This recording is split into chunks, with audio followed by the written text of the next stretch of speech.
let's move on to the English. Let's continue to our discussion on the English global spread around the world. So last session that we talked about how significant the number is 1600. So this is number, that is the first year of the Queen Elizabeth, and also we were talking about the position of Shakespeare, how he invented a lot of words into English dictionary. And now let's move on to America. The English spread to America. So this is a very milestone event, turning point for English to facilitate its expansion around the world. So when it comes, the first expedition team that arrived from Britain to America was a team led by Walter Raleigh.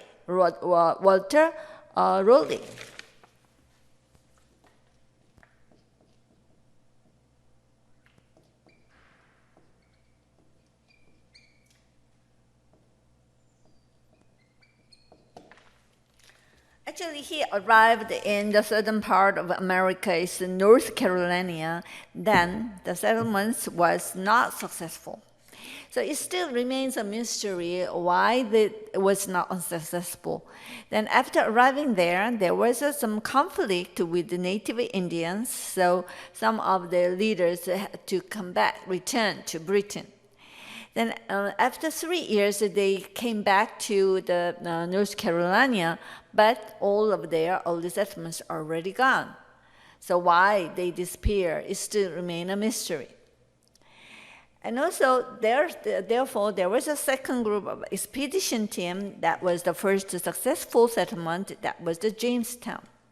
However, the most successful settlement that became permanent later, as you know, that is the first group of Puritans colonists that who arrived in Massachusetts, Plymouth. It was in 1620.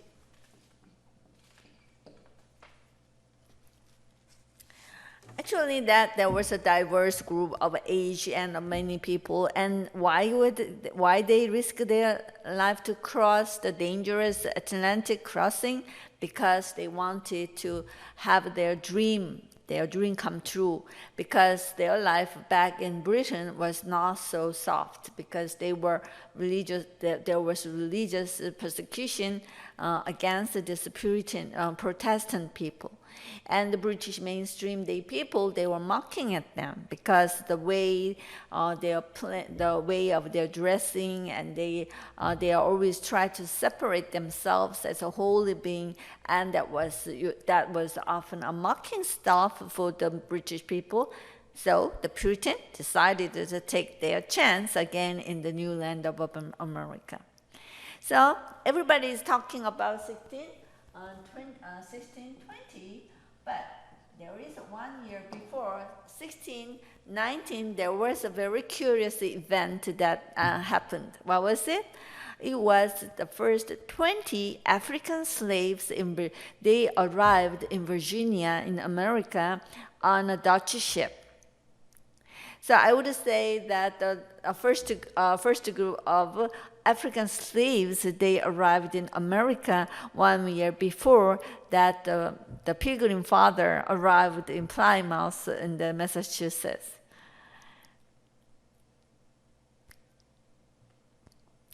Then when it comes to English linguistic history, we have a person that we must pay attention. He is Dr. Johnson. And he was Dr. Johnson. Why is this meaningful? Because Dr. Johnson made first modern English dictionary. I would say Dr. Johnson made a lot of contribution to English linguistics, because that at the time there was too many dialects and too many differences, too many varieties there. But Dr. Johnson came up as a cop, he made as a policeman, then he made it English, standard English. So he made a definition about more than 1,000 English words. And also at this time that we need to, and how about Australia? Australia, and New Zealand. So these are the two countries that belong to the inner circle countries. As we said, that there are Raj's inner circle. This is L1, the inner circle countries. So inner circle countries. So we want to know how the English arrived at this remote island, remote continent of Australia and New Zealand. So what do you think about the New Zealand and Australia? How different their way of using English? So maybe we can trace back its origin, how they arrived there. So it was James Cook. It was 1770.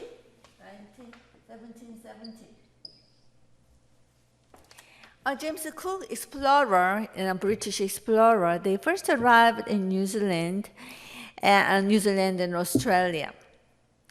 Then there is a difference between Australia and New Zealand. Australia is a case that there are many.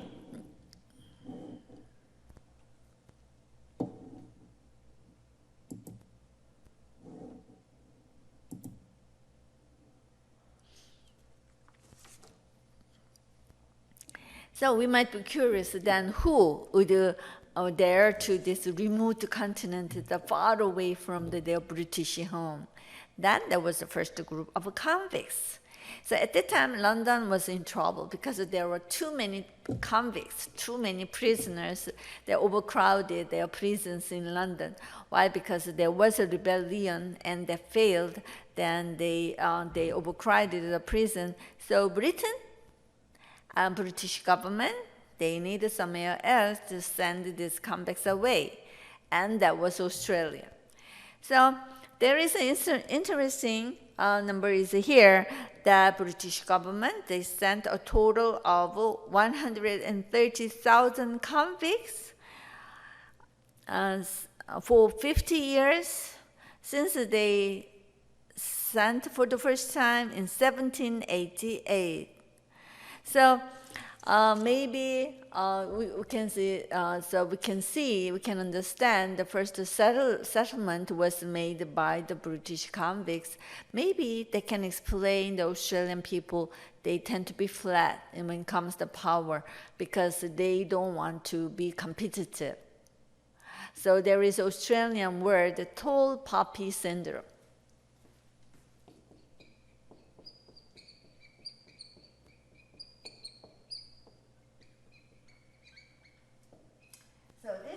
What is tall poppy syndrome? Tall poppy syndrome is if you're walking along the field, there is a lot of flowers, then who will be the first flower to pick up?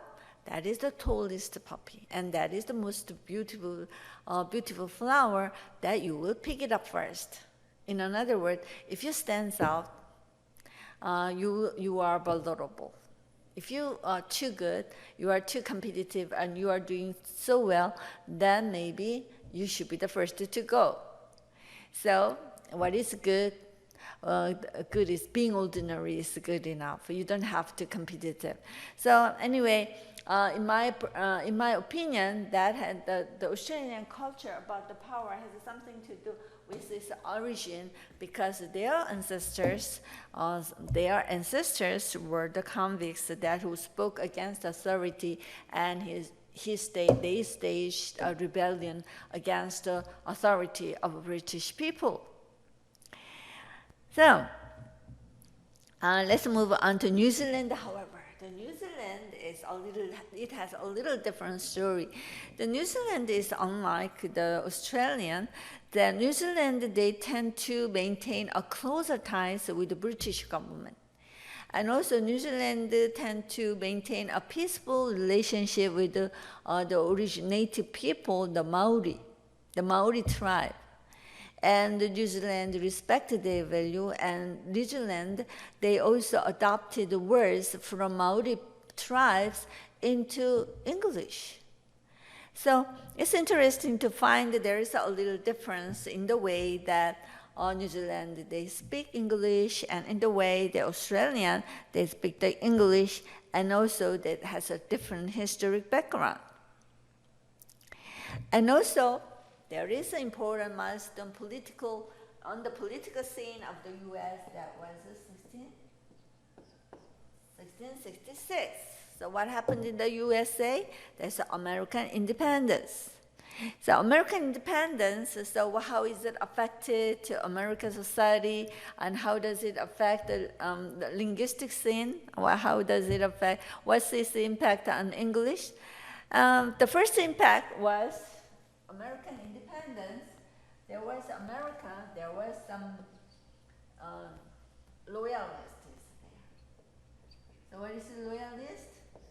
Even though they are, even among the colonists that there were some loyalists, they maintained their loyalty with the crown, with the queen, the crown, with the British Empire. So you can imagine that after America declares its independence, political independence, so they had the loyalties made. It would be very hard for them to stay in America. So their choice was Canada.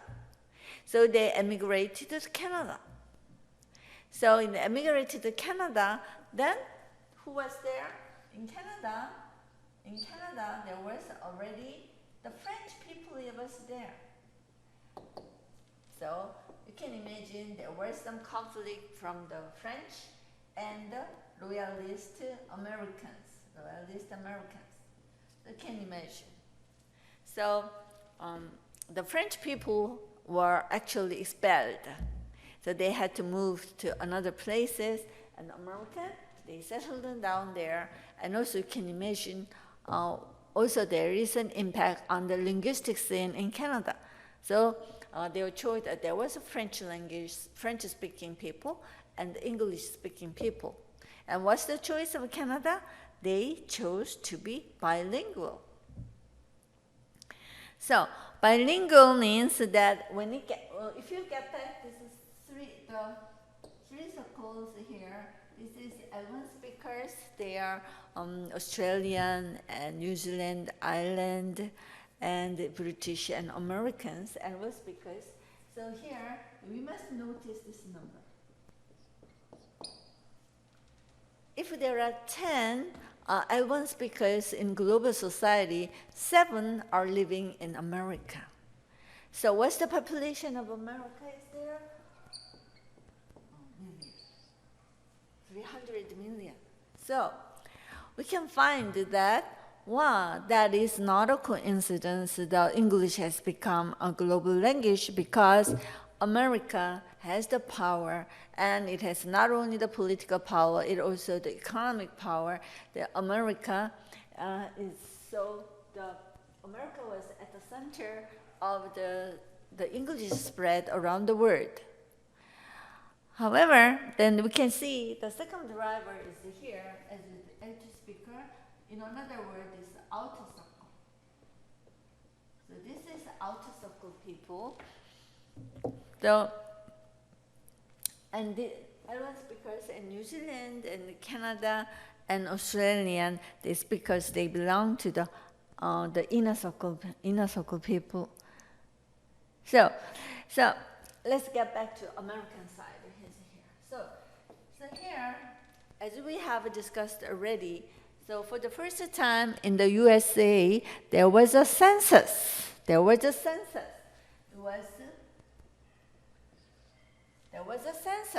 in America, in USA, that took place in 1790. So guess, what's the number? What is the American population? So at the time, the American population was very small at the time. It was surprisingly only 2 million. And most of them came from the Britain.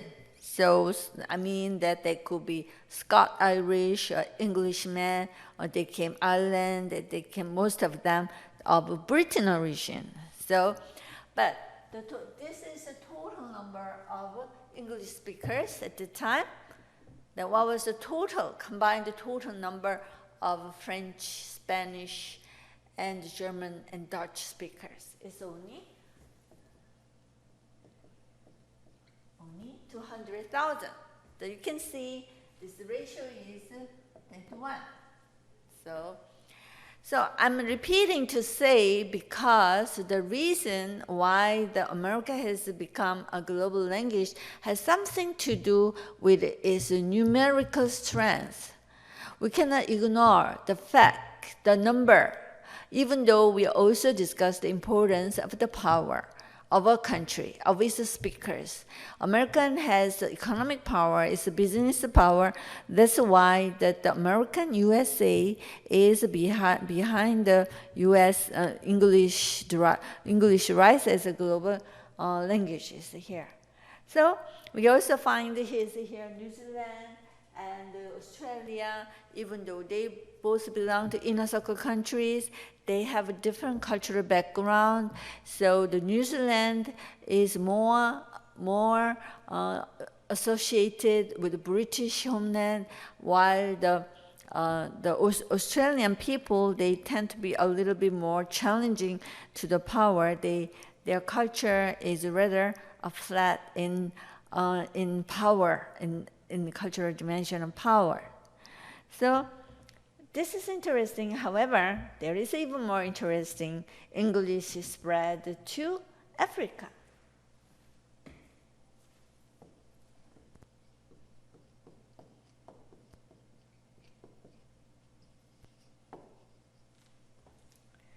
So, when it comes to West Africa, we must remember it was around 1517.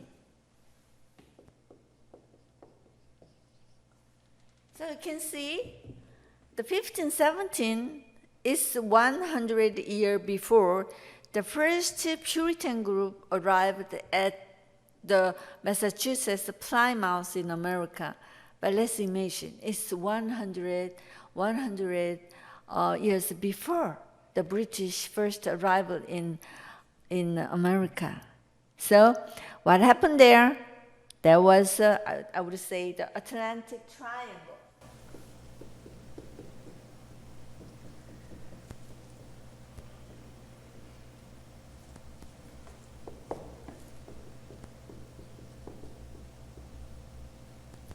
So, as you know, this is a triangle is here. This is Europe. This is West Africa.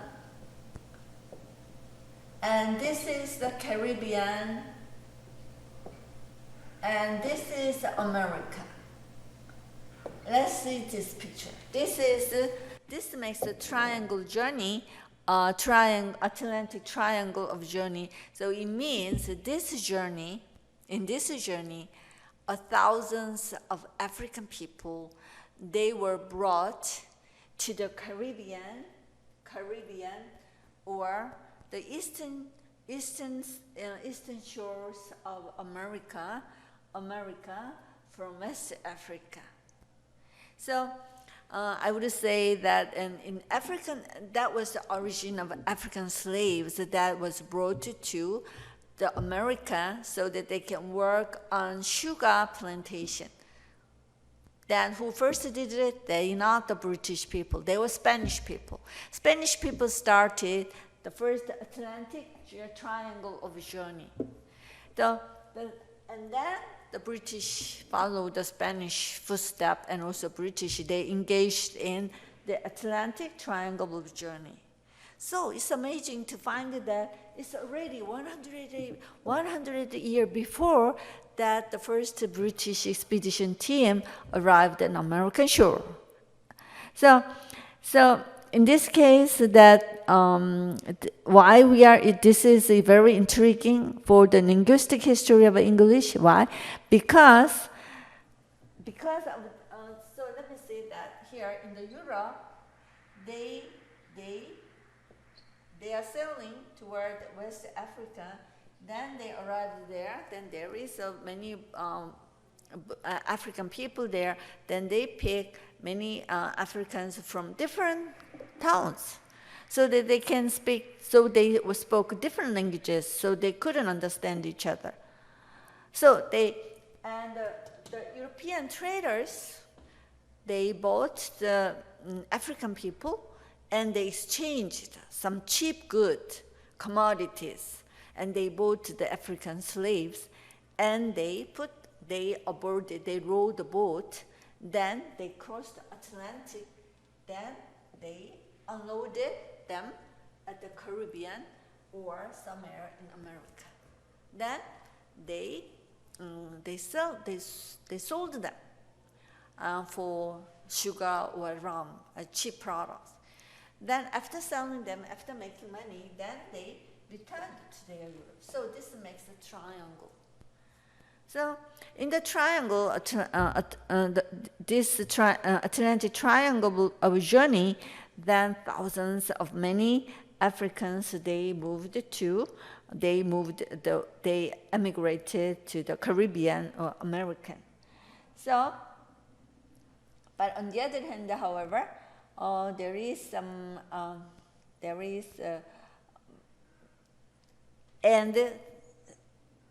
and also interesting is that there is African countries here.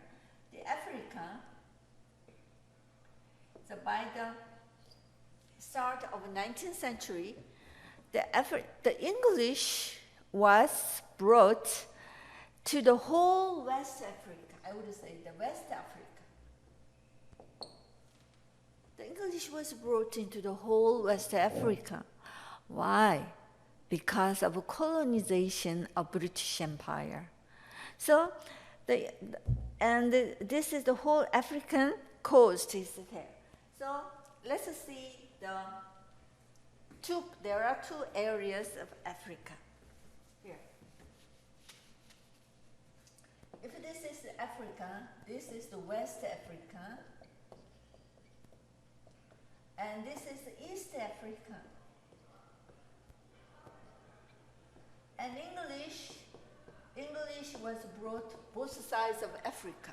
So this is interesting to find the English in the West Africa is different from English in the East Africa. In the East Africa, they usually speak the standard English. In other words, English is the language of upper class people, the officials and missionaries and businessmen, and English is the language of education and schools. So English, when you come to East Africa and you hear the African people say English, you might feel they sound like Australian English, or New Zealand English, or British English. Yeah? However, if you come to the West Africa, and if you hear the West African people say English, if you're a native speaker, maybe you couldn't. You can hardly understand their English. So this is English, but what kind of English they are speaking? So this is so-called the Creole.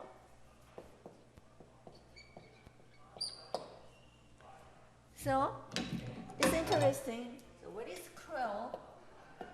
So there are many African varieties of English, and that is actually not the English. However, when you come back, this Rajesh circle is here.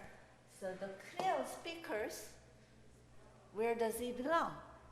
For example, the Creole speakers in West Africa.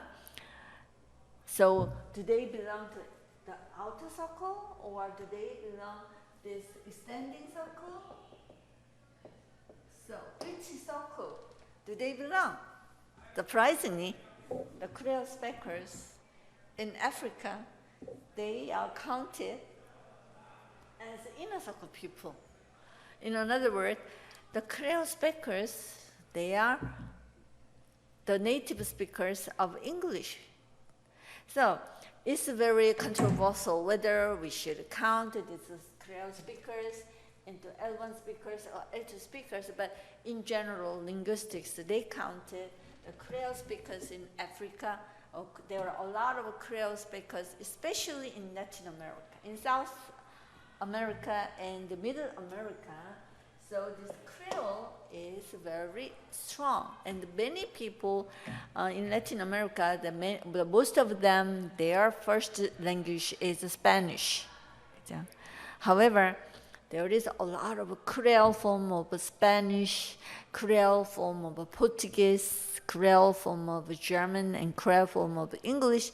They present in many parts of the Latin America. And these Creole speakers, they are counted as mother tongue language, speaker of English. This is interesting. So let's get back to this one. Now it is the early of the 19th century. So what was the word there? Colonization. All the African countries were divided into the colonies by French or Spain or Britain or Dutch. So, therefore, the English was brought, and at this time, that there was African varieties of English. So it's interesting to find that there are 3 forms of English was emerging in West Africa. So what kind of 3 English forms? The first one is, the first form of English is English-based Pidgin and Creole.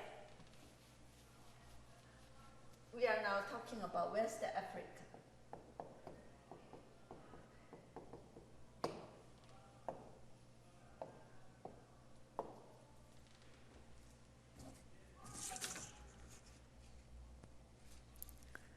So, the first one is English-based Pidgin and Creole. And second one is hundreds of local languages.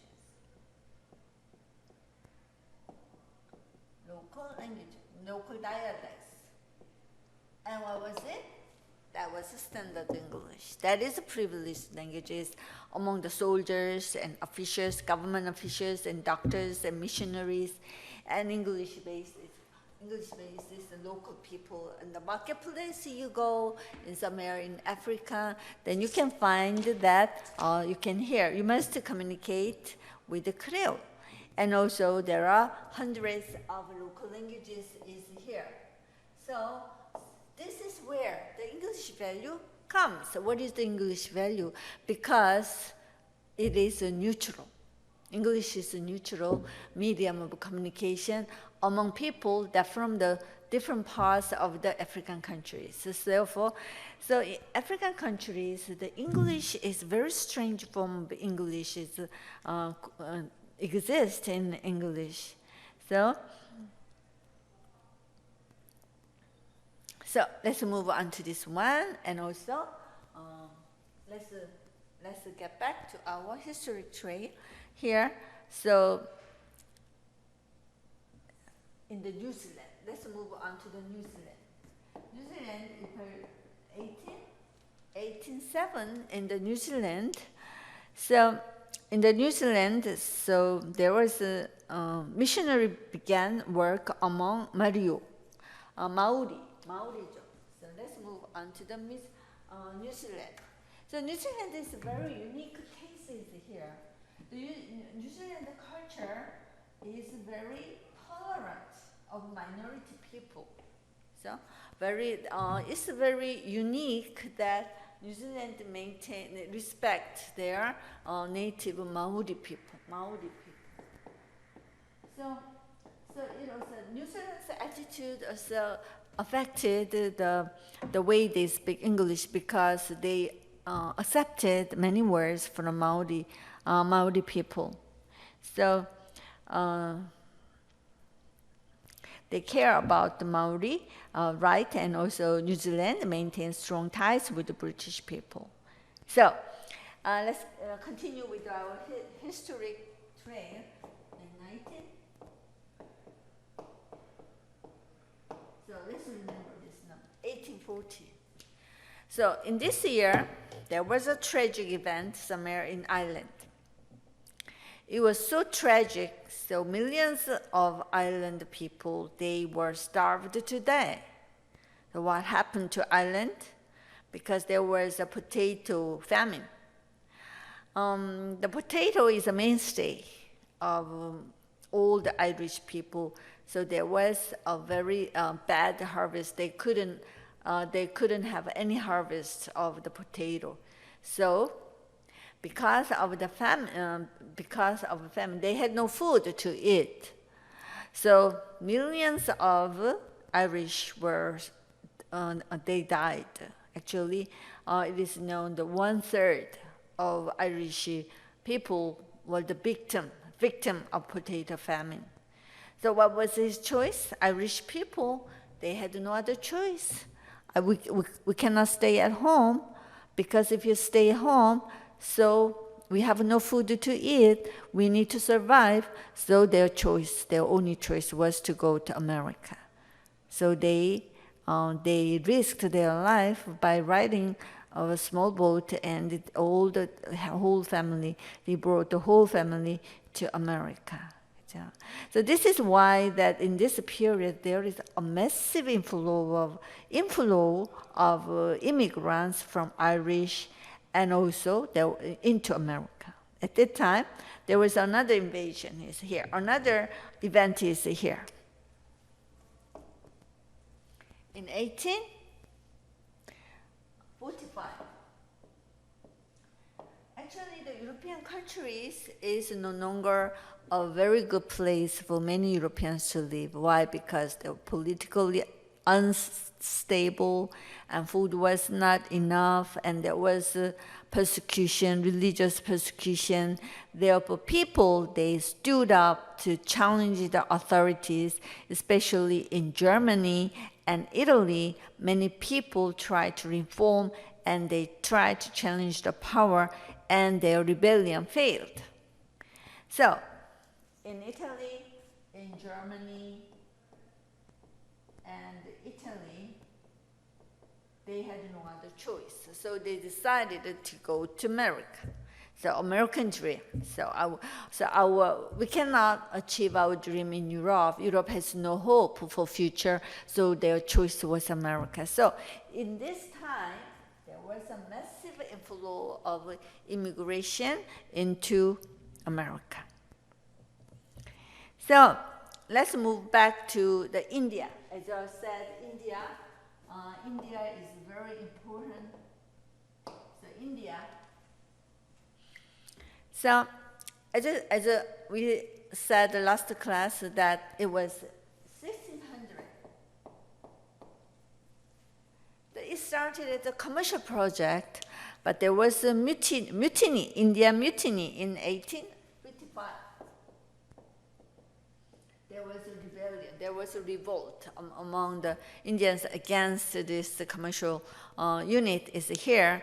Therefore, the British East India that was established 1600, they were shut down. They had to shut down, and instead, the India came under British sovereignty.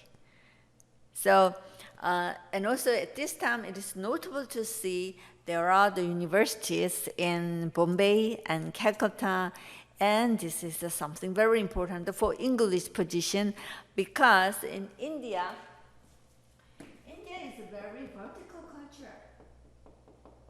So it means, as we see, if we use the power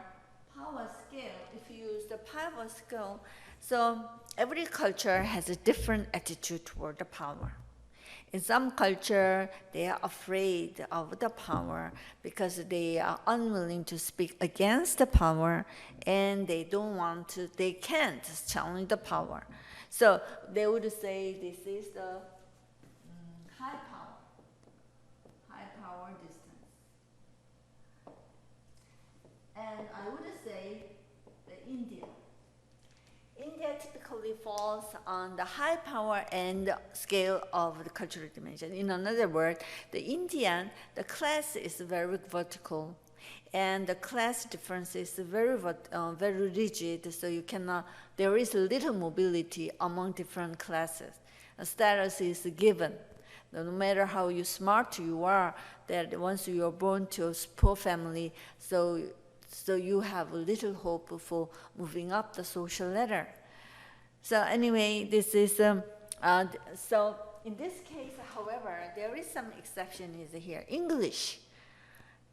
is a new hope for Indian people, because English, if you are Indian and if you are very good English speaker, if you go to university in Calcutta or Bombay, then you are very fluent in English, then you can have a better chance in your life. Maybe you can get a good job as a lawyer. Maybe you can move up the social ladder.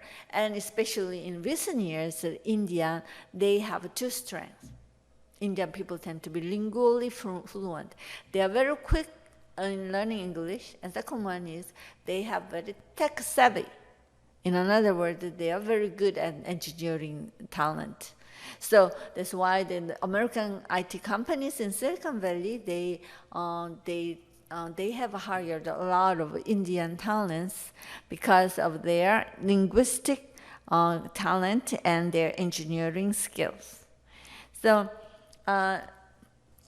let's move on to this another one. Let's continue with our history trail next session.